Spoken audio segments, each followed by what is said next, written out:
6세기, 5세기 고구려가 전성기를 구가하다가 6세기 약화돼 조카가 삼촌을 죽이고 삼촌이 조카를 죽이고 막 그래. 그래서 6세기 이후에가 깨끗한 거예요.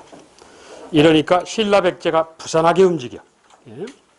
먼저 백제 500년에 웅진 공주 시절에 이 백제가 800년 정도 역사가 되는데 650년 정도의 역사가 한성시대라고 해서 수도가 서울이던 시절이야. 수도가 서울이던 시절에 대표적인 군주가 근축왕이라는 사람이야. 그리고 웅진시대의 군주가 6명인데 임금이 그중 대표적인 인물이 저 무령왕이라는 사람이에요. 그러던 백제가 이 538년에 늪지를 메꿔가지고 계획도시라고 하지. 사전에 도시를 만들어 늪을 메꿔가지고 그게 사비, 오늘날 부여예요. 부여. 그래서 이 사비시대라고 그러는데 사비시대의 대표적인 군주는 무령왕의 아들인 성왕이에요. 그래서 한성시대는 근축왕, 그리고 웅진시대는 무령왕, 사비시대는 대표적인 군주가 성왕, 이래. 자, 그 무령왕이야. 고구려가 다소 약화는 됐지만 6세기 초반에 그래도 워낙 잘 나가는 나라니까 지방에서 반란이라면 백제가 고구려가 그 빈틈을 노리고 공격을 할 것이다. 그래서 백제 무령왕이라는 사람이 22군데 지방에서 반란이 있는 걸 막기 위해서 감시탑을 설치해. 이걸 22담노제, 대읍, 큰 도시 뜻인데 22군데 감시탑을 뒀다. 이렇게 생각하면 돼. 22담노제. 누구? 무령왕. 6세기 초반에. 왜? 지방 세력 통제책이야. 지방 세력이 커지는 걸 막겠다 이거지. 이 지방 세력 통제책 하는 게 앞으로 4개가 더 나올 텐데. 자, 백제 무령왕이 지방 세력 통제책하는 22담노제 기억을 해야 돼. 그러나 한편 백제는 전통적으로 친한 중국 남쪽에 있는 양이라는 나라하고 친선 관계를 맺어요. 남조 이런데 남조는 나라 이름이 아니고 남쪽에 있는 왕조 이 소리야. 그리고 역시 또 전통적으로 친한 외와 친선 관계를 맺고 그 무령왕이 대표적으로 양나라에 2번에 걸쳐 사신을 파견했어. 그 사신 파견의 그림이 여기 이거야. 이렇게 해놔야 되겠구나. 효조도 할 수 없고. 이게 양나라로 간 사신 그림에서 양집공도라는 거야.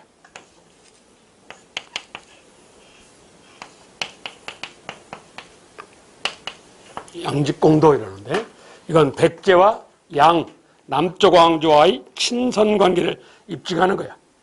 무령왕 때 양집공도. 양나라의 도교를 숭상한 무제라는 황제가 생일을 맞이해. 그래서 백제가 신라 사신과 함께 이 양나라로 가요. 현재 난징 남경박물관에 보관되어 있는데 그게 양나라로 간 백제 사신의 모습이요. 저걸 양집공도라 한다. 이 양집공도는 백제와 양나라, 다른 말로 남쪽 왕조와의 친선 관계를 입증한다. 교류 관계를 입증한다. 이 소리야. 그러면서 중국 남쪽 왕조로부터 무덤양식이 들어와. 무덤양식이 벽돌로 만드는 무덤양식. 나중에 보시면 자, 중후의 기틀을 마련하고자 했으나 성공하지 못하고 수도를 공주에서 익산으로 천도하려고 그랬으나 성공하지 못하고. 공주는 수도짜리가 아니야.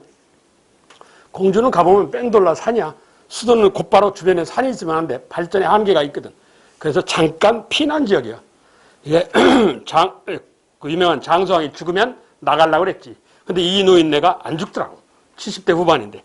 이렇게 하고 이 노인네가 20년을 더 살아요. 그래서 어쩔 수 없이 공주시대 60년이 생기는 거야. 어쩔 수 없이. 그러면서 익산천도, 익산으로 나가려고 계획을 했으나 귀족의 힘이 세다고 그랬잖아. 팔대성 귀족들이. 결국 익산천도는 못했어. 그러면서 이 당나라로부터 책봉을 받는데 대방군한 백제왕 하는 책봉을 받아. 자, 그 무령왕에서 아래할 것이 첫째 22담노제. 두 번째 대방군한 백제왕 하는 거야. 당고종으로부터. 이게 무령왕이야. 웅진시대의 대표적인 군주. 그러다가 그의 아들 성왕 때 역시 중흥시도책으로 사비천도 넓은 평야지역으로 나가야겠다. 그래서 사비를 천도를 하죠. 오늘날 부여로. 그래서 면모를 일신하기 위해서 국호, 나라 명칭을 남쪽에 있는 부여다 해서 남부여 이런다고. 이미 부여는 망했지만 남부여 이래. 그리고 성씨가 백제의 왕족 성씨가 여씨요, 여씨. 여씨였는데 여기다가 성씨를 바꿔 부여씨로. 그래서 부여융, 부여갈 이런 식으로. 국호는 남부여. 왕 집안의 성씨는 부여씨 이런다고. 이러면서 아까 3세기 고유왕 때 육좌평 6개 중앙관청이 있었다고 그랬잖아. 6개 중앙관청 좌평. 오늘날 같지는 않은 게 중앙관청이라고 하긴 좀 애매한데 하여튼 중앙관청. 그리고 그 책임자를 좌평 이래. 좌평 이름을 딴 건데 그냥 중앙관청이라고 생각하시면 돼. 그랬던 것이 성왕 때는 300년이 흘렀으니까 6세기 이게 이 22개로 늘어나 22부. 중앙관청이 22개가 돼요. 6개죠. 그 소리고 여전히 남쪽 왕조 양나라하고 친선관계를 맺고 그리고 신라 진흥왕이라는 젊은이와 함께 백제 성왕이 61세 때 19살짜리 신라 진흥왕과 손을 잡고 고구려가 내분에 빠져서 흔들리니까 이 진흥왕이 정보를 줘요. 고구려가 흔들립니다. 이렇게. 그래서 둘이 손을 잡고 이 고구려의 한강을 공격해. 그래서 한강 상류 지역은 신라가 갖고 그게 단양적 성비야. 한강 하류 6개 군 지역은 백제가 갖고 한다고. 자, 이게 551년의 역사야. 예. 그랬는데 한강 하류 지역이 신라 진흥왕이라는 젊은이가 보니까 자기는 한강 상류에 10개 군 지역 땅을 더 넓게 가졌는데 백제는 한강 하류 6개 군 지역을 가졌는데 그게 오늘날 경기도 이천이야. 이천평야 경김이라는 쌀로 유명한 이게. 그런데 거기가 기름진 땅이라 탐이 나더란 말이야. 그래서 120년을 갔던 나제동맹이 깨져요. 진흥왕이 백제를 공격을 해요. 그래서 120년 갔던 신라와 백제와의 연맹, 나제동맹이 파기가 돼. 그래서 그 밑에 보시면 553년 나제동맹 파기하는 거야. 신라 진흥왕이 백제를 공격함으로 해서 이래.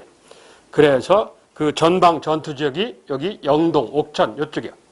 그래서 성왕의 아들 위덕태제라는 애가 전방군 사령관으로 이 전쟁터에 나와 있었어. 그러면서 생일을 맞이해. 그래서 아버지 성왕이 가까운 신하 몇 명만 데내리고 아들 이 미역국 끓여주러 와. 생일 축하하러. 이 정보를 입수한 신라의 대장군 김무력이라는 사람이. 김무력은 김유신의 증조할아버지인데 김무력이라는 사람이 1만 병력을 이끌고 미리 와서 기다려요. 그만큼 정부가 무서운 거예요. 그래서 이 영동, 옥천 이쪽에서 지금 현재 옥천이라고 보는데 옥천 지역에서 백제 성왕을 죽여요. 이걸 당시 지명의 이름을 따갖고 관산성 전투라고 불러. 요즘 말로 하면 옥천 전투지. 이게 백제 성왕의 죽음이야. 그래서 신라 진흥왕 대략한테 백제 성왕이 죽는 불상사가 벌어져. 이게 백제의 모습이야. 그러면서 그의 아들 위덕태자, 즉 위덕왕 혹은 창왕이라고도 부르는데 이 위덕왕이 돌아가신 아버지 성왕의 영혼을 달래기 위해서 멋있는 사찰을 만들고 거기에 멋있는 제사용 향로를 만들어. 이게 유명한 백제 대학로라는 거야. 예. 자, 그게 6세기 백제사의 얘기야. 한편 신라 6세기 501년에 무령왕은 500년이고 신라 진흥왕은 501년에 우리 신라도 백제처럼 잘 나가려면 중국 문화를 받아들여야겠다. 그래서 중국 문화 따라 배우기 위해서 중국화 정책을 써. 이걸 중국 한족같이 되겠다 해서 한화, 되라자를 써갖고 한족같이 되겠다 해서 한화 정책이야. 요즘 말로 풀었으면 중국화 정책이죠. 중국화 정책. 그래서 나라 명칭을 우리말, 이 서랍을 해서 한자로 새롭게 망라한다, 포함한다 해서 한자식으로 신라 이렇게 명칭을 바꾸는 거예요. 새롭게 포함한다. 새롭게 포함하겠다는 것은 영토를 확장하겠다는 얘기야. 그럼 무슨 성격이야? 영역국가, 정복, 국가적 성격이야. 신라라는 국가 명칭에도 이미 정복국가의 면모가 나타나는 거야. 이름에도 정복국가적 성격이 국가 호칭에서 나타나. 그리고 지방제도의 군현제, 군현제란 요즘 말로 군읍제, 군현제를 실시해. 이게 일제 때까지 가요. 일제가 이걸 뜯어고쳐. 그러니까 신라에서 고려, 조선까지 유지되는 게 군현제야. PD 기억해. 자, 군현제 누구 때 나왔다고? 지증왕 때. 지증왕 때. 그리고 왕을 부르는 명칭을 역시 한화 정책에 입각해서 아까 얘기한 왕으로, 마리간에서 왕으로 이런다고. 그러면서 이 악습, 전통적인 악습을 없겠다. 사람이 매장하는 거, 순장을 법적으로 금지시켜. 백제를 제외하고 한반도 국가들이 다 순장이 있었어요. 백제만 없었어요. 그러니까 순장을 법적으로 금지시켜. 그러면서 소를 이용한 농사, 우경을 정책적으로 장려를 해. 그러니까 우경이 이때 처음 나왔다는 얘기는 아니야. 우경이 옛날부터 있었는데, 제가 지난 시간에 연맹국 할 때 가축을 밭갈이 이용 이랬다고. 그 가축 밭갈이 이용이라는 게 소라는 얘기야. 소나 말이겠지. 개나 뱀이 땅 파진 않았을 거 아니야. 그래서 그 가축 밭갈이 이용은 중국 기록이고 중국 놈이 얘기를 듣고 쓴 거고, 우경은 우리 기록이야. 김부식이 삼국사기에 있는 얘기야. 그래서 구체적으로 동물 이름이 나온 거야. 소를 이용한 경작해서 우경 이러는 거야.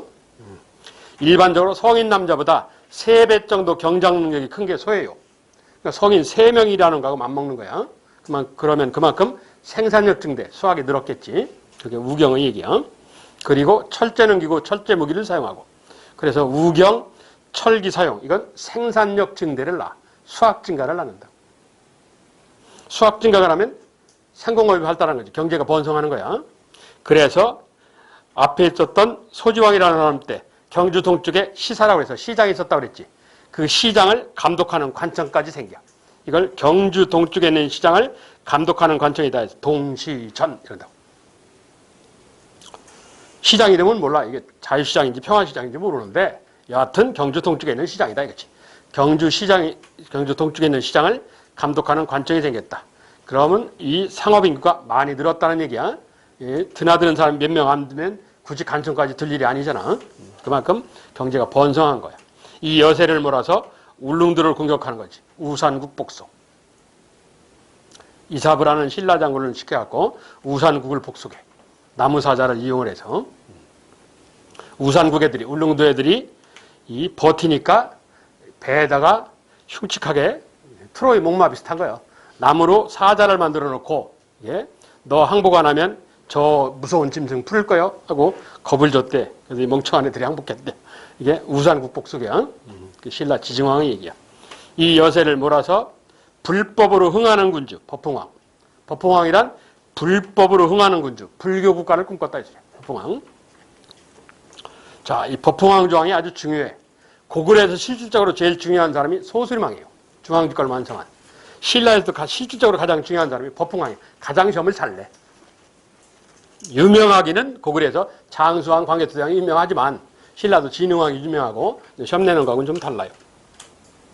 그래서 이 고구려의 소술망하고 신라 법흥왕하고 공통점 이렇게 시험을 낼 수도 있고, 중앙집권을 완성했다 이러면서. 중앙집권 완성의 상징이 뭐라고? 아까 중앙집권 완성의 상징이 뭐라고 했어? 율령반포 이랬어. 그러니까 둘 다 율령이 나오는 거야. 자, 그래서 법흥왕 신라 최초로 중앙관청을 두어요. 6세기에 가서야 신라 최초로 중앙관청을 둬. 그 최초로 둔 중앙관청이 뭐냐? 병부야. 군사병자, 국방부야. 국방부. 재정경제부도 아니고 행정부도 아니고 신라 최초의 중앙관청이 국방부야. 왜? 이건 무슨 뜻이 숨어 있어? 이거 정복국가적 성격이 숨어 있는 거예요. 정복사업. 그래서 그 병부에다가 정복국가적 성격이래. 자, 법흥왕의 첫째 할 것이 병부 설치 얘기야. 그러면서 율령을 반포하고, 그리고 공무원 등급제인 골품제를 마련하고, 그리고 관리 등급제인 관복제, 즉 공복제를 마련하고, 그러면서 정복사업으로 고구려 땅을 공격해서 경상북도 울진 지역을 공격해. 강원도 바로 옆에 울진 지역을. 그래서 울진 봉평비이래. 그 울진 바로 옆에가 강원도 봉평이야. 메밀꽃 필무렵에 나오는 봉평장 하는 그 봉평. 울진 바로 옆에 거기가. 그래서 울진 봉평비이래. 고구려부터 뺏은 거야. 이게. 그래서 거기는 신라가 고구려부터 울진을 장악하였다. 뭐 그런 기록이 당연히 나올 테고, 그리고 거기에 또한 그 비서관에 신라의 율령, 법령이 있었음이 알 수 있고, 신라가 6개 부족에서 출발했음을 알려주는 내용이 있어요. 그 소리야. 자, 법흥왕 때 울진봉평비 이거 외워야 돼.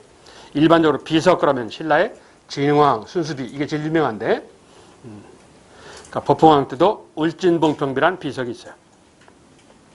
그리고 자기 조카의 남편, 조카 사이를 통한 불교를 인정받게 하고 불교 공인, 나중에 문화사에서 얘기할게.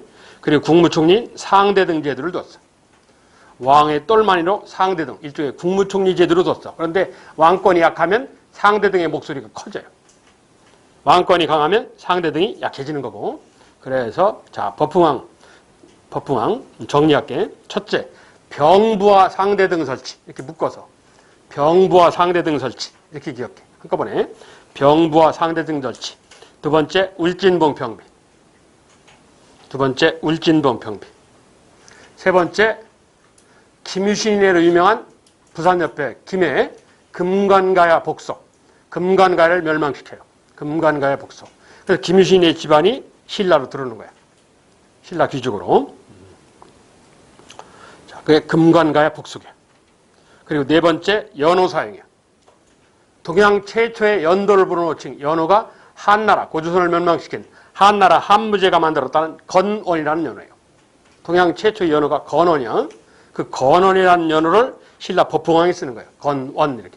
건원이라는 단어는 하늘을 세웠다 이런 뜻인데, 건원 이러면 두 가지 의미가 있어. 최초의 연호이기 때문에 연호라는 의미가 있어요. 건원 그러면 연호 이런 뜻을 쓰이는 거예요. 또한 건원이라면 시작 이런 뜻도 있어. 최초의 연호이기 때문에. 건원 그러면 시작이라는 의미로도 써요. 그래서 연호라는 뜻도 있고 시작이라는 뜻도 있고. 그래. 일반적으로 건원이라면 나중에 저 근현대사 같은 데 보면 이런 말이 나온다고. 칭제, 황제라 칭하고 건원 이런단 말이야. 그건 무슨 소리냐? 연호를 썼다 이런다고. 연호로 쓰이는 거야. 건원이라는 연호를 썼다는 게 아니고. 그래서 그 건원 그러면 연호하고 동의어를 쓰이고 시작이라는 의미로도 쓰이고 이렇게 쓰이는 거야.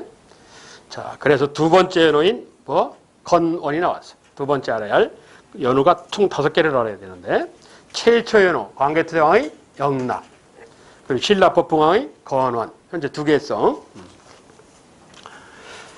그게 법흥왕 때 얘기야. 중요한 군주야. 그 여세를 몰아서 흥하는 쪽으로 나아간다 해서 진흥왕. 진흥왕이라는 군주가 든지가. 전성기 군주. 이 사회적인 청년직을 국가적으로 젊은 애들 데려다가 확대하는 유명한 화랑도. 이건 뭐 널리 알려진 얘기니까. 거칠부를 통해서 역사적인 국사라는 책을 쓰고, 그리고 신라적 천하관, 그러니까 신라가 세계의 중심이다. 그러니까 황제를 꿈꾸는 거예요. 그런데 그게 그런 주장만 있지 실행은 못했어. 그래서 이건 별 의미는 없고, 그리고 감찰기관의 성격을 보이는 품주라는 관청이 등장하고, 신라 진흥왕 때 감찰기관이 등장하네. 신라 진흥왕 때 감찰기관이 등장하네. 오늘날 감사원이 나온다고. 오늘날 따지면 공무원의 비리를 감순찰하는. 그리고 진흥왕 때 유명한 4대 순수비, 그리고 단양적 성비, 그리고 임신서기석. 2명의 화랑이 열심히 공부하자 유교를 하는 임신년에 맹서한 걸 기록하였다 해서 임신서기석 이래. 임신서기석. 진흥왕 이래. 그래서 아까 얘기한 한강 하류까지 확보하였다 북한산비, 그리고 낙동강 경상도 일원을 장악하였다 창녕비. 창녕비는 대가야 복속을 기념하는 비석은 아니야. 왜? 거기 봐. 대가야가 562년이거든. 근데 창녕비가 언제냐? 561년이에요. 그러니까 대가야를 복속하기 전혀. 이건 경상남도 창녕에 우리말로 빗벌가야라고 그래. 이걸 한자로 비화가야라고 그러는데, 비화가야라는 가야가 있었어. 그 비화가야를 멸망시키고 그걸 기념을 한 비석을 세운 게 창녕비야. 이 빗벌가야 뒤에 있는 나라가 대가야야. 그러니까 얘를 무너뜨려야 여길 들어갈 수 있다고. 얘를. 그래서 대가야로 들어갈 수 있는 길목을 만든 거야. 이게. 그래서 그 창녕비는 대가야 멸망을 기념하는 비석이 아니야. 그러니까 장난칠 수 있어. 조심해야 돼. 대가야로 들어가는 길목만 열은 거지. 예?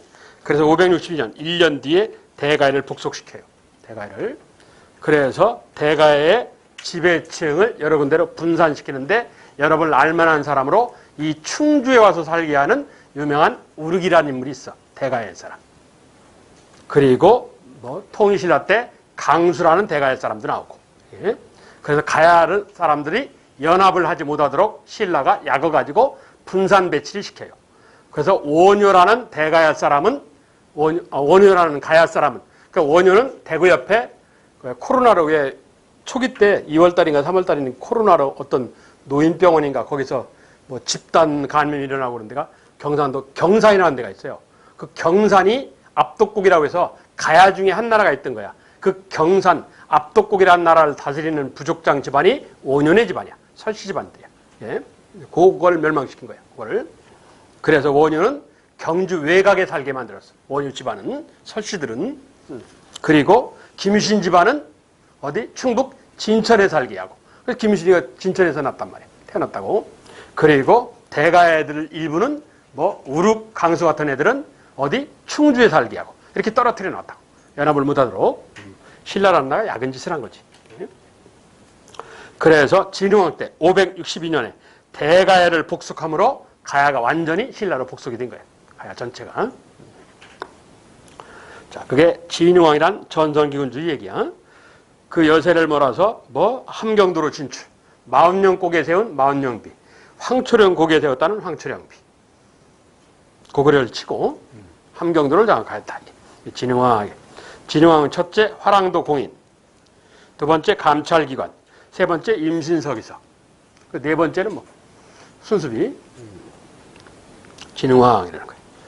자, 이러면서 6세기 후반에 중국에 400여 년간의 혼란 기간이 통합하고 나타나는 이 북위에 독고신이라는 장군의 독고신이라는 장군의 사위가 있어. 양견이라고. 그 양견이라는 사위가 요즘 TV에 뭐 차이나 방송인가 거기에 보면 얼마 전에 해주든지 지금도 해주나 모르겠네. 독고왕후라는 드라마를 해요. 그 차이나에서. 독고왕후라는 걸 하는데 그게 양견이라는 사람 부인 얘기야. 독고가라라고 아주 똑똑한 여자인데 예. 그래서 북위의 대장군인 독고신이의 딸이야. 그 첫째 딸이 독고가라라고 수나라 왕후를 해. 수문제의 부인. 그리고 그 첫째 딸 독고가라의 딸이 당나라 세운 당고조 이연이라는 사람이 있지. 당고조 이연의 엄마야. 그러니까 이 손녀라네. 손자가 독고가라라는 사람의 외손자가 당나라를 세워요. 그러니까 수나라 당나라고 외가 친척이에요. 둘이. 수나라 당나라고. 자, 그 400년의 혼란을 통합하는 게 수. 그 수나라는 거기 580년에 건국을 해서 589년에 이 중국 땅을 통일을 해. 그러면서 세력 확장 작업을 해. 그러니까 고구려가 대책회를 해. 통일국가 나타났다. 어떻게 하면 좋으냐.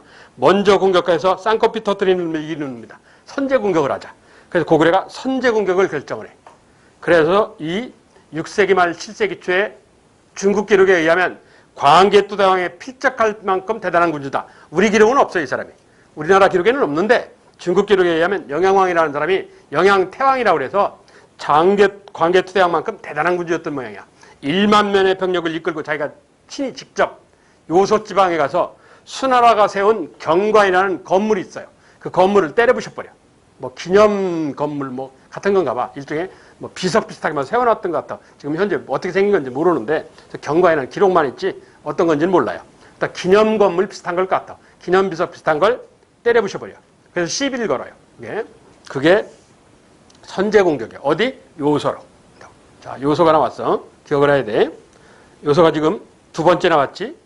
근초고왕에 이어서 이 고구려가 선제 공격을 하였다. 어디? 요소 지방으로. 결국 시비를 걸었다고. 그래서 전후 수나라가 여러 번에 걸친 치입을 해.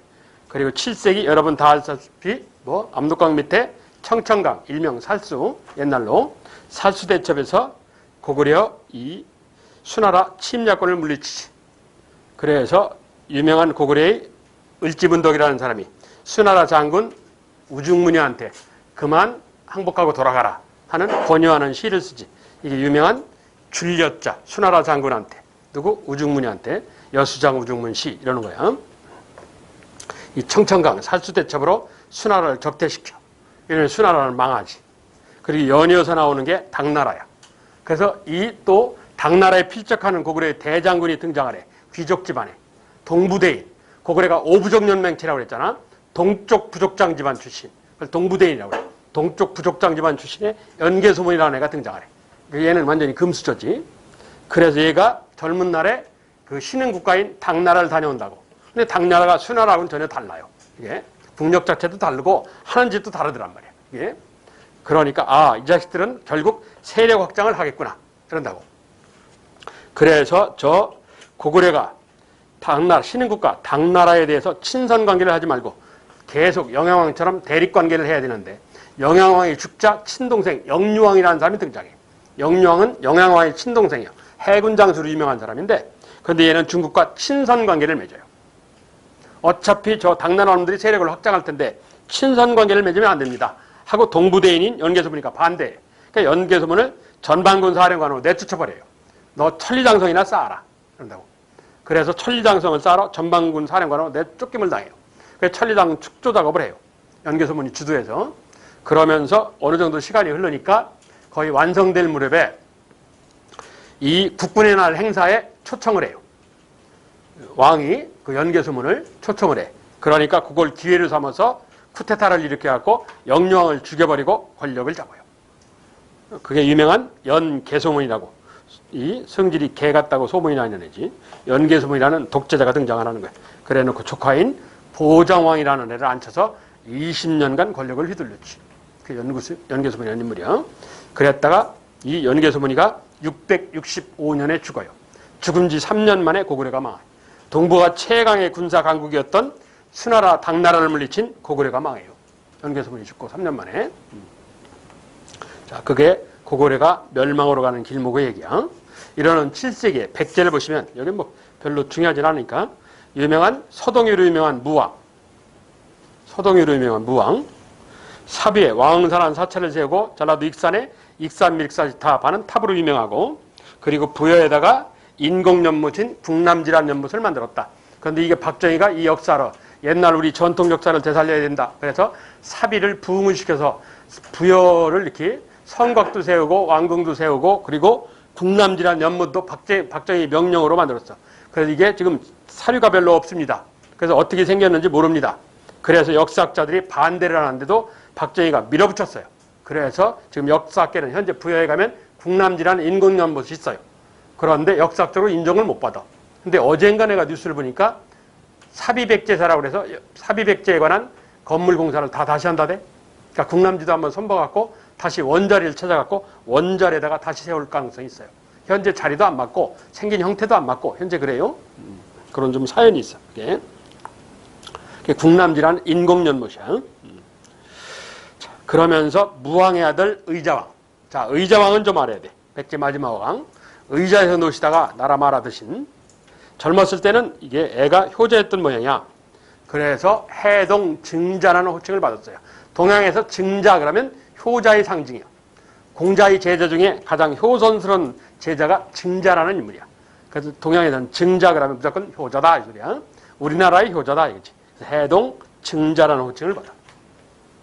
그러면서 저 의자왕은 대야성함락이라는데, 자, 저 대야성함락하고 관련해서 백제 의자왕이 젊은 날 초기 때, 초기 왕했을 때는 정치를 잘했다니까. 초기 왕했을 때 왕족인 성충이라는 장군을 시켜. 참모는 그의 사촌 동생인 윤충이라는 왕족이고, 그리고 이 성충 장군의 부관이 유명한 계백이라는 젊은 장군이고, 그렇다고. 그래서 신라 땅을 공격을 시켜요. 그게 신라, 오늘날 경상도 합천, 당시 지명으로 대야성이라고 그래. 합천, 대야성을 공격해. 그래서 대야성을 함락을 시켜요. 대야성 성주가 김품석이라는 귀족이야. 아주 못된 놈이야. 얘가 좀 맛이 간 놈인데, 얘가 그 부인이 김춘추의 첫째 딸이야. 고타수라고. 김춘추가 젊은 날에 결혼했다가 이 딸을 낳고 부인이 죽었어. 그래서 이 딸을 상당히 귀하게 생각해. 극진하게 생각해. 왜 그러냐? 엄마 없이 애가 컸으니까. 나중에 부인 여럿을 두긴 하는데, 김춘추가. 김유신 동생하고도 결혼하고 막 이러잖아. 그 자매하고도 다 결혼하고 그러는데, 여하튼 그래서 이 고타수가 그 대야성 김품석의 부인 성주야. 남편은 전쟁 나다 도망가다 잡혀서 죽임을 당하는데, 그러니까 이 부인이 진두지일이라는 거야. 성주 부인이. 그 백제라는 나라를 알아. 그게 김춘추 딸이라는 사실을 알아요. 그러니까 잡았는데 성주 부인이 지일이라고 있더라고. 그냥 풀어줬다고. 근데 또 대드는 거야. 그래서 할 수 없이 죽였어요. 죽여서 김춘추라는 왕을 능가할 정도 대단한 귀족이니까 어차피 정부는 입주해서 알잖아. 그래서 시신을 신라로 보낸 거예요. 그러니까 김춘추가 도는 거예요. 이거 보고. 그래서 복수하려고 일단 고구려하고 손잡으려고 그랬는데 연개소문이 죽이려고 그러니까 도망 나오고, 그래서 수나라 가고 이어서 당나라 가고 이러는 거야. 그래서 당나라로 가서 선덕여왕의 명령을 받고 당나라를 가요. 당나라 가서 당나라하고 군사동맹을 체결을 해. 자, 이게 백제멸망으로 가요. 자, 거기다가 거기 의자왕, 대하성, 합천, 함락 이렇게 돼 있지. 옆에 선덕여왕 가봐. 그 밑에 진덕여왕 이렇게 돼 있지. 자, 선덕여왕의 명령을 받고 당나라하고 군사동맹을 맺으러 가요. 가는 사이에 선덕여왕이 죽어. 그래서 진덕여왕이 왕이 되는 거야. 그래서 이 나당 군사동맹, 거기 진덕여왕에 보면 신라와 당나라 간에 군사동맹을 체결해. 그래서 진덕여왕 때 체결이 된 거야. 출발은 선덕여왕 때 했는데 그런 사연이야. 그래서 그 대하성 함락에서 나당 군사동맹으로 화살표 눈에 딱 띄게.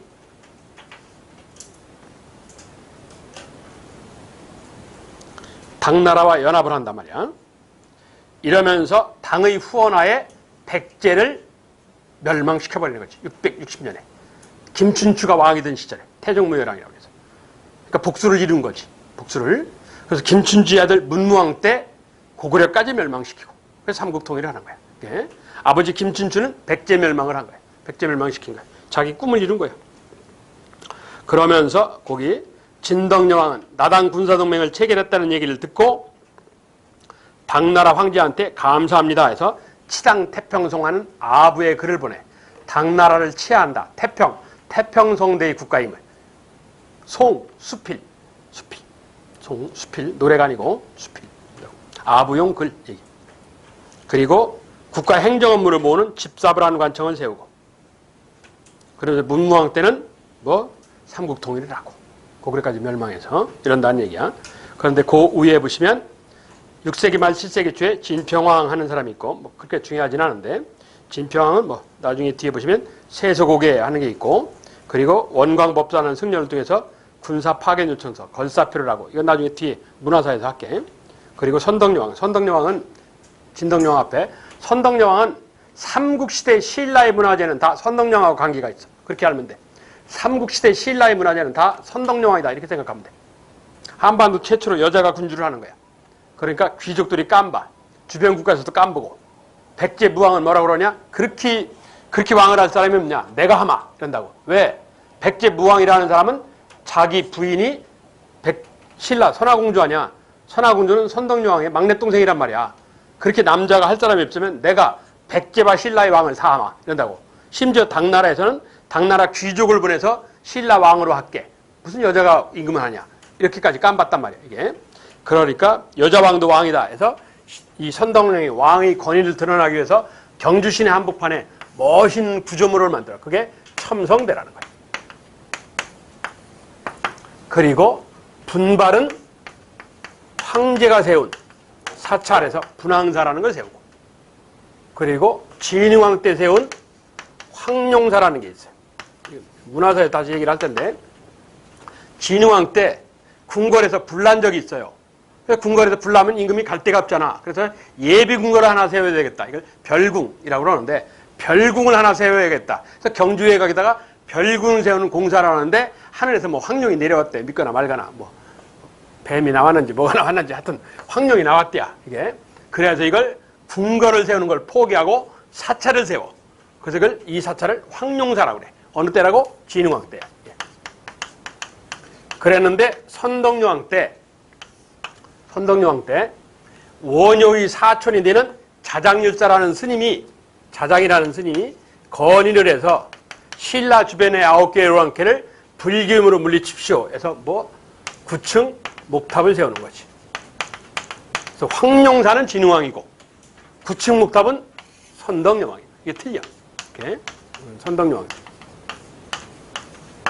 황룡사는 진흥왕이고 9층 목탑은 선덕여왕이야. 그래서 삼국시대 신라의 문화재 그러면 선덕여왕이야. 모르면 그렇게 기억해. 신라의 문화재가 나왔다. 삼국시대다. 그럼 무조건 선덕여왕이야. 그렇게 생각하면 돼. 자, 그게 신라의 삼국통일로 가는 길목의 얘기야. 나머지 별 필요 없고. 자, 한 장을 넘기면 거기 백제, 웅진시대, 사비시대하고 비교를 해놨어. 웅진시대의 대표적인 군주는 무령왕, 사비시대의 대표적인 군주는 성왕. 그런데 웅진시대의 무령왕의 국가정책은 아까 얘기한 지방행정제도인 22담노제, 지방세력 통제책. 그리고 사비시대 대표적인 군주 성왕 때는 숫자는 똑같아. 22, 22부, 이건 중앙관청. 22담노제는 지방행정제도, 22부는 중앙관청이고 숫자만 20이지 의미는 전혀 달라. 둘 다. 자, 그리고 외교사에 있어서는 무령왕 때는 아까 얘기한 양직공도, 양나라로 간 사신. 물론 백제성왕도 양나라하고 친선관계를 맺어. 그리고 백제성왕 때의 대표적인 얘기는 왜 일본에 불교를 전파해? 귀족인 노리사치계라는 사람을 보내서. 불교 신자야. 스님은 아니고. 노리사치계가 스님은 아니고 불교 신자예요. 둘 간의 공통점은 중외군주, 중을 꿈꿨다. 그래서 한성시대의 대표적인 군주는 근축왕, 웅진시대의 대표적인 군주는 무령왕, 사비시대의 대표적인 군주는 성왕. 이렇다는 얘기야. 자, 그러면서 그 밑에 고구려와 수나라와의 전쟁, 여수전쟁, 이건 별 필요 없어. 을지문덕, 뭐 이거야. 그리고 옆에 고구려와 당나라의 전쟁, 이것도 별 필요 없어. 뭐 자랑스러운 얘기들이 아니니까 별로. 그냥 그런 겁니다 하고 넘어가시면 돼. 예. 자, 그러면서 이 책자가 그 뒤를 이어진 게 아니라 거기 30페이지는 가야사야, 가야사. 가야는 경상남도, 전라남도 일원인데 제1공화국 때 이승만은 이북 사람이야. 황해도 연백 사람이라고 이북 사람이고 제2공화국은 아산, 온양 사람이에요. 윤보선이라고. 8개월밖에 대통령을 못하는데 제3공화국 박정은 경상북도 사람이야. 경상북도 선산 사람이야. 그래서 경상북도를 많이 개발을 했다고. 예. 박정희 이어받는 전두환은 경상남도 사람이야. 합천 사람이야. 대하성 사람이라고. 그래서 1980년대부터 경상남도를 개발하기 시작했어요. 그래서 그 전에 나 학교 다닐 때는 가야 그러면 육가야 이렇게 배우고 끝났어. 가야가 경상도 일대에 이렇게 있다 이렇게 돼 있지 정확하게 위치를 몰랐어요. 6개 나라 명칭도 좀 애매했어. 이게 그래서 가야 시험을 안 냈어요. 잘 모르니까 이게 철저하게 일본 기록만 의존을 했거든. 이게 근데 지금은 80년대 땅 파기 시작해서 최근에도 지금 가야 유물이 계속 나와요. 창녕에서 16살 먹은 여자아이가 나오고 송현동에서 예? 계속 나와. 그래서 송현동아시라고 그러는데 하여튼 뭐 계속 나와. 인골이. 그리고 여자 전사 무사도 나오고 뭐 별의별 인골이 계속 나와. 계속 지금 파고 있는 중인데 80년대부터 가야가 연구되기 시작했어요. 실질적으로. 그래서 연구된 지 한 30년밖에 안 됐어요. 그래서 그나마 우리 때하고는 다르게 한 페이지를 차지하는 거예요. 이거보다는 더 많이 연구가 되긴 했는데 여러분 책에는 그렇게 되어 있다 하는 얘기예요. 자, 그게 가야의 사연이야. 가야사는 좀 빠른 속도로 얘기를 하고 쉽게. 가야. 가야는 변환에서 발전한 거야. 1번을 참고로 보시고 1번은 뭐 앞에 설명했으니까 2번 가야의 변천. 자, 2세기 변환에서 3세기 전기가연맹체 형성. 자, 가야에서 3개를 알아야 되는데 첫째를 것이 거기 변천하고 관련된 거야. 뭐냐? 3세기 전기가연맹체 연합체 형성. 어디 금관가야를 중심으로 부산 옆에 김해 김유신이네. 금관가야를 중심으로 전기 연합체가 형성됐다. 연합을 맺었다. 여기. 증거를 대봐라. 부산 옆에 김해 가면 왕릉급 대형 무덤이 있다. 대성동이란 동네. 김해 대성동에. 그 얘기야. 그랬던 것이 아까 얘기한 5세기 초반, 4세기 말 5세기 초에 가야와 외유연합군이 신라에 쳐들어오니까 신라가 도와주세요 그랬는데 고구려가 뭐 신라에 쳐들어온 가야와 연합군을 격퇴해주고 병력을 빼가지고 낙동강, 금관가야를 공격한다고 그랬지. 그래서 우두머리인 금관가야가 약화돼. 망했다는 얘기가 아니고. 그래서 전기가연맹체가 해체 깨져요. 금관가야가 약화됨으로 해서. 자, 이게 핵심이야. 3세기 전기가연맹체 형성, 금관가야를 중심으로. 5세기 초반에 해체. 왜? 고구려 공격으로. 얘기야. 고구려 공격으로. 5세기 초반에 전기연합체가 깨져요. 그랬다가 5세기 중반에 경상남도 고령 지역에서 경상남도 고령 지역에 있던 가야 나라가 가야 소국가가 반파국이라는 나라였는데 반파국이라는 나라에서 철광석이 잔뜩 묻힌 땅이 발견돼. 철중심 국가니까 오늘날도 철중심 국가라고 했잖아. 그래서 엄청나게 돈이 되는 철이 다량으로 매장되어 있는 산이 발견돼요. 그래서 많이 팔아먹고 많이 철제품을 만들어. 그래서 이 반파국이 급성장을 해요. 그래서 가야의 우두머리로 우뚝 솟아요. 그래서 이 반파국을 뭐라고 그래? 대가야라고 부르는 거야. 커져가지고 5세기 후반에. 그래서 대가야를 중심으로 5세기 후반에 후기가 연맹체가 형성돼요. 그랬다가 아까 얘기한 532년 6세기 전반에 금관가야가 망하고, 그리고 562년 30년 뒤에 진흥왕 때 대가야가 망하고 이러는 거예요. 그래서 6세기 중반에 가야가 완전히 신라로 흡수가 돼버리는 거예요. 자, 여기서 중요한 건 3세기 전반 전기 가야연맹체 형성, 김해 금강가야를 중심으로 5세기 초반에 전기연맹체 해체. 왜? 고구려가 공격해서. 이게 포인트예요. 네. 요거 하나를 아셔야 돼. 세 개를 알아야 된다고 했잖아요, 내가. 요거 하나 하고, 자, 그 밑에 특징을 보시면 가야는 2세기 변환에서부터 출발. 2세기면 철기 시대지. 그러니까 철기 때 나왔다야. 구석기, 신석기, 청동기하고는 관계가 없다. 철기 때 나왔다. 그렇지만 고대 국가로 못 갔다야. 고대를 못 갔다는 것은 고대 국가는 이꼴 중앙집권국가라고 했잖아. 중앙집권국가로 못 갔다는 얘기야. 그럼 중앙집권의 전 단계인 뭐에서 끝난 거예요? 지방, 분권. 다른 말로 연맹체에서 끝난 거예요. 그래서 가야연맹 이러잖아. 연맹체에서 끝났다. 비록 일찍 망했지만 주변 국가 발전에 상당한 영향을 줘요. 가야가. 특히 신라 발전에. 외하고 신라 발전에 영향을 주는데 특히 신라 발전에. 그래서 가야 사람들이 신라에서 맹활약을 해. 그 대표적인 인물에 김유신이 있고, 그리고 외교관으로 유명한 충주에서 살았던 강수가 있고, 역시 충수에서 살았던 대가의 사람 우륵이 있고, 우륵으로 유명한 가야금 있고, 탄금대와 관련된, 그 이외에 원효도 있고, 원효도 가야 사람이야. 이렇게 신라에서 활약한 가야인들이 많아. 그런데 자, 두 번째 중요한 얘기는 그 옆에 일본 얘기야. 가야들이 대거 일본에 건너가. 그래, 일본에 건너가서 일본이 섬나라예요, 섬나라. 뺑돌라 무려. 그런데 얘네는 지진이 심해. 지진이 심하다는 땅이 갈라진다는 얘기야. 그래서 일본 놈들은 나무를 많이 심어. 왜? 이 나무 뿌리와 뿌리가 연결되면 지진이 산사태가 덜 난단 말이야. 산사태도 덜 나고, 그래서 나무를 많이 심으면 덜 갈라져, 땅이. 그래서 일본 놈들은 나무를 많이 심어. 자, 이게 동양 삼국 이 문화재의 주재료야. 이건 잘 이해를 해서 기억을 해. 무식하게 외우려고 그러지 말고. 우리나라는 한반도는 70%, 한반도 산악의 70% 이상이 돌이에요. 우리나라는 70%가 돌산이에요, 돌산. 돌이 많은 나라야, 이게. 그래서 문화재의 주재료가 뭐라고? 돌이에요, 돌. 한반도는 탑이 거의 돌탑이지. 세계적으로 돌탑이 별로 안 많아요. 우리나라는 무덤도 돌을 많이 쓴다고, 옛날에. 그리고 중국 놈들은 뭐야? 흙이요. 흙이 많아서 우리나라까지 주지, 황사. 싫어하는데도. 흙이요. 그리고 일본은 방금 전에 지진하고 관련된 나무야. 이게 동양 삼국문화재의 특징이야. 일본 놈들은 거의 집이 나무 아니야. 중국은 흙, 우리는 돌, 일본은 나무. 그래서 한국 사람은 글씨도 돌같이 단단하고 힘있는 글씨를 좋아해. 그게 한석봉 글씨예요. 한국인이 가장 좋아하는. 그리고 중국 놈들은 흙이 날아다니는 같은 글씨, 갈겨 쓰는 글씨를 좋아해. 그걸 초소행서라고 그래. 왕이지라는 사람이야. 한국인 정서에 안 맞아, 이 글씨가.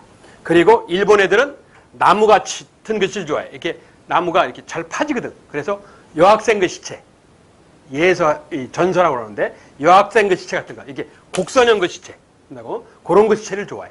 예? 나무에 잘 파이 이런다고. 이게 동양 삼국 문화재의 특징이야. 잘 기억하고 있어. 잘 이해를 하셔야 돼. 그래서 저걸 내가 몇 번 물어본다고 변형을 해서. 자, 무식하게 외우려 하지 말고 이해를 하셔야 돼요. 예? 일본에 건너가서 일본 애들은 문화재의 주재료가 뭐라고? 나무지. 그러니까 목기를 써. 나무 그릇을. 그런데 섬나라냐? 뺑돌라 물이란 말이야. 나무는 물에 담으면 썩어요. 그러니까 가야 애들이 멍청한 놈들. 그러더니 얘들이 흙그릇을 만들어줘.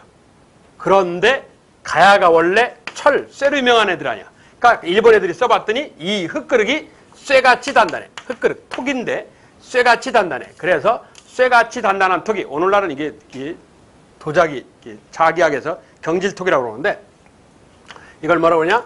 쇠같이 단단한 톡이에서 쇠기톡이 이래요. 근데 일본 놈들이 쇠기라는 발음을 못해, 지금도. 우리 장모가 초등학교 5학년, 6학년 때까지 일본 오사카에서 나고 자랐거든요. 그 지금도 포카리 스웨트라는 발음을 못해요. 포카리스웨 때 해보세요. 그러면 이상하게 발음해. 따라하기도 힘들게 발음해. 이게 일본 애들은 이중모음에 에, 왜 이런 발음을 잘 못해요. 일본처럼. 경상남도 사람들이 그래. 일본의 영향을 받아가지고 그런 거야. 그게. 그래서 경상도 부산하고 대구하고 발음이 다르잖아. 발음하는 게. 그게 이유가 있어요. 그게. 여하튼. 그래서 쐐기라는 발음을 못하니까 이거 발음을 늘어뜨린 거예요. 쐐기 이런 거예요. 이건 지명도 아니고 아무것도 아니야. 쐐기라는 글자를 늘여놓은 거에 불과해요. 그러니까 쇠같이 단단한 이런 개념이에요. 쇠같이 단단한. 그래서 거기를 보시면 첫 번째는 수레바퀴 모양이 생긴 게 수레바퀴처럼 생겼다고 그래서 수레바퀴 모양의 톡이라는 건데 톡이야. 흙그릇.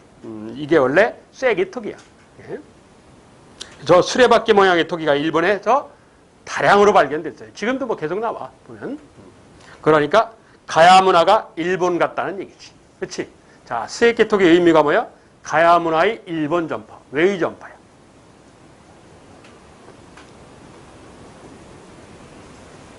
그래서 가야사에서 아시할 것이 세 가지야. 세 가지.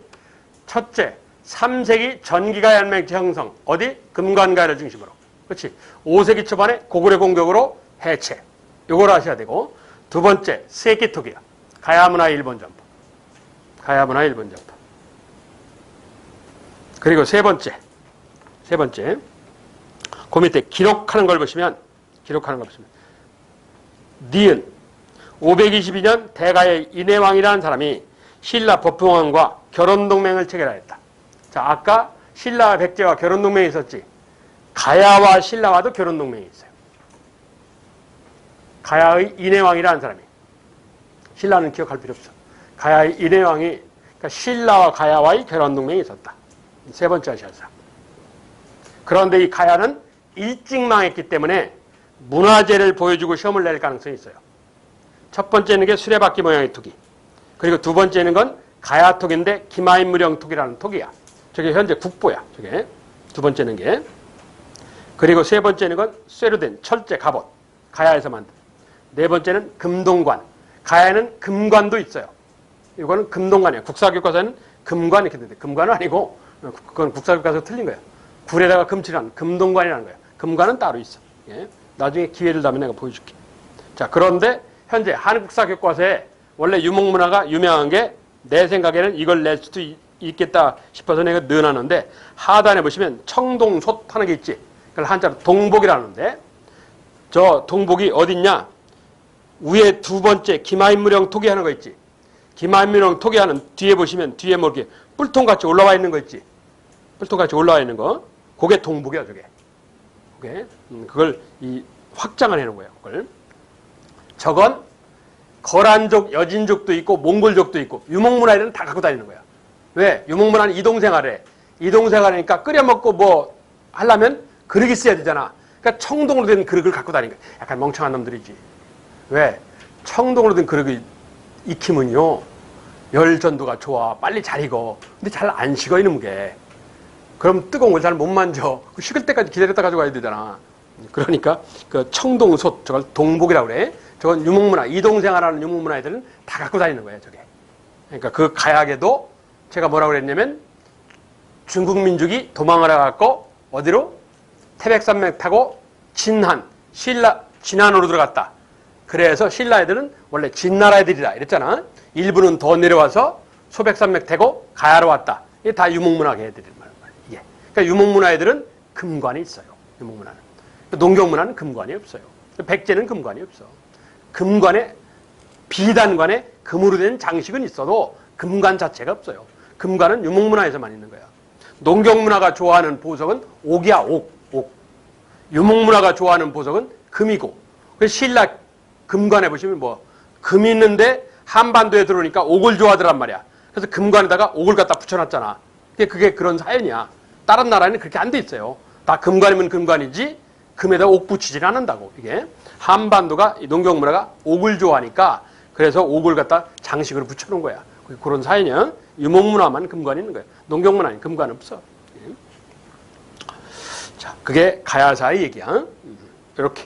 자, 고대 정치사에서 알아야 할 것이 6장면인데 3개를 했어. 첫째, 고대 국가의 성격, 중앙집권. 그렇지.